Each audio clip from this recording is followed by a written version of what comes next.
Hey everybody, I'm Jack Rita with Future Pastimes, and I'm a designer on expansions for the Dune board game published by Gale Force 9.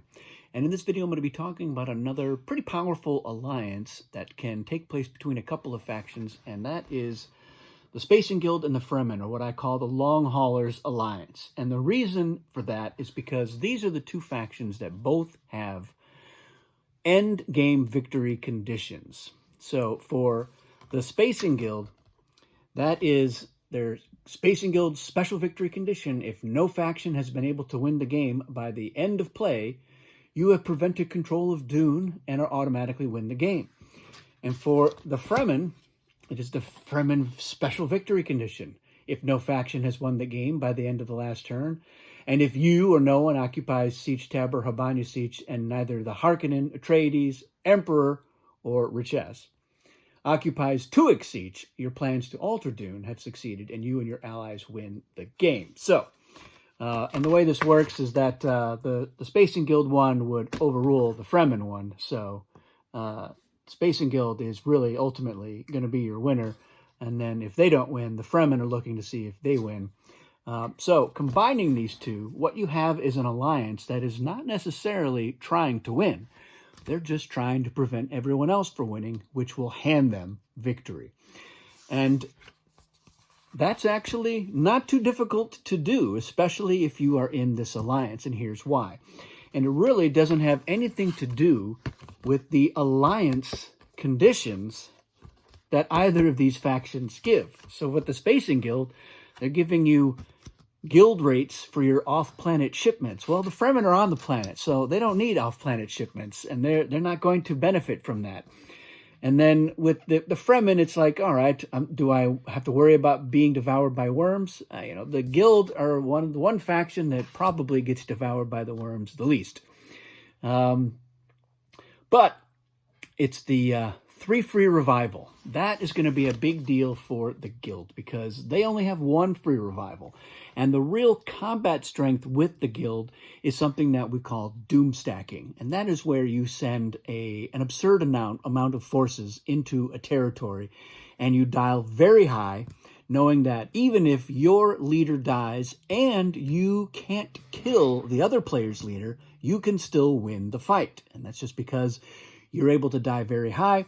And advanced, you're able to afford to spice dial very high. And the Spacing Guild usually has a pretty fair amount of spice throughout the game. So they'll be able to bring down 12, 14 forces and dial a 13. And that's pretty good when you're against, say, 4 or 5 forces.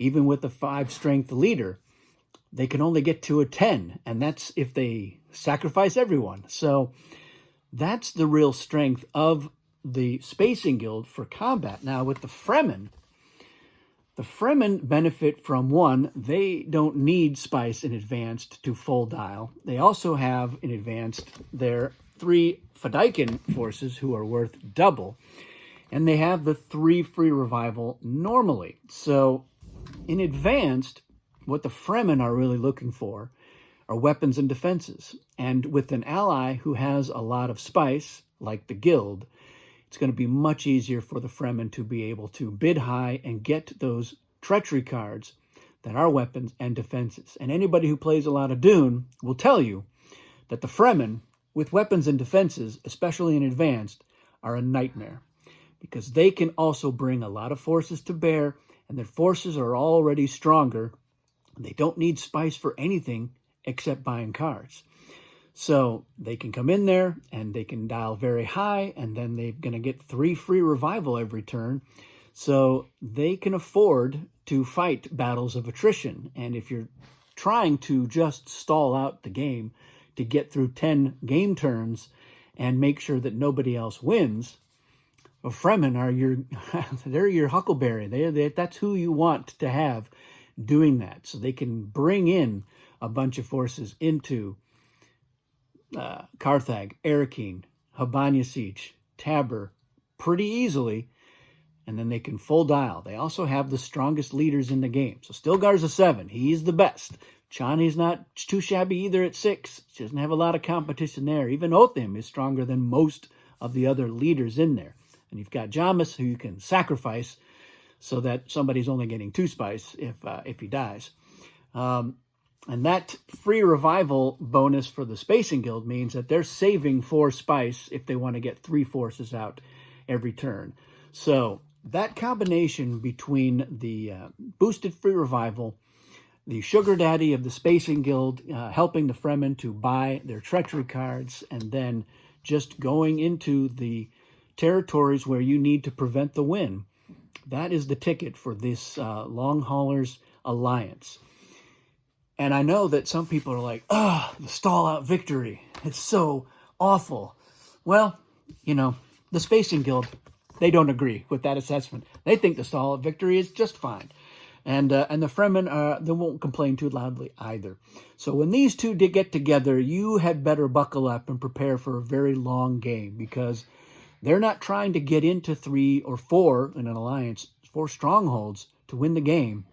They're often just trying to get into 1, maybe 2 each turn, to completely shut somebody down in a fight there. Now, turn order is going to be a factor in there, but in advanced, the guild have that advantage as well, because they can interrupt and they can go when they need to in order to stronghold block. Sometimes they don't even need to win a battle. They just need to get in somewhere to prevent somebody else from getting in there.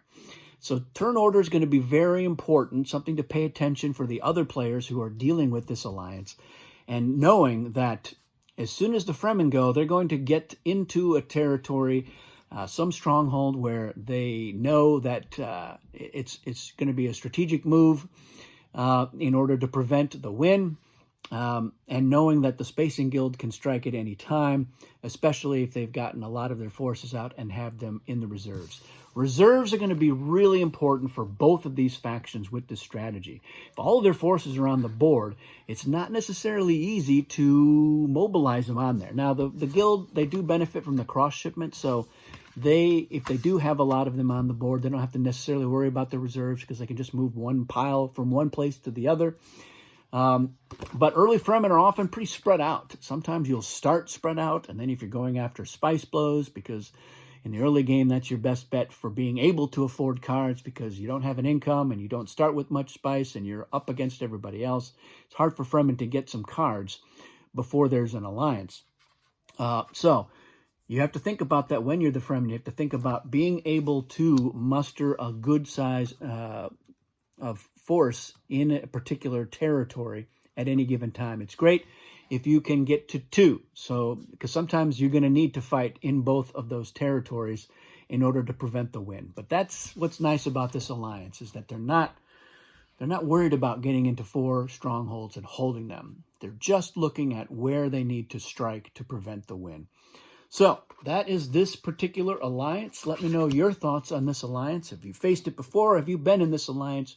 What other things have you noticed or recommend with the long haulers, or dealing with them if you are not in that alliance? And any other interesting stories that you would like to tell about stall-out victories or thwarting the long haulers right there in turn 10. Always possible and very dramatic. That's it for this video. Thanks for watching, and we'll see you again very soon.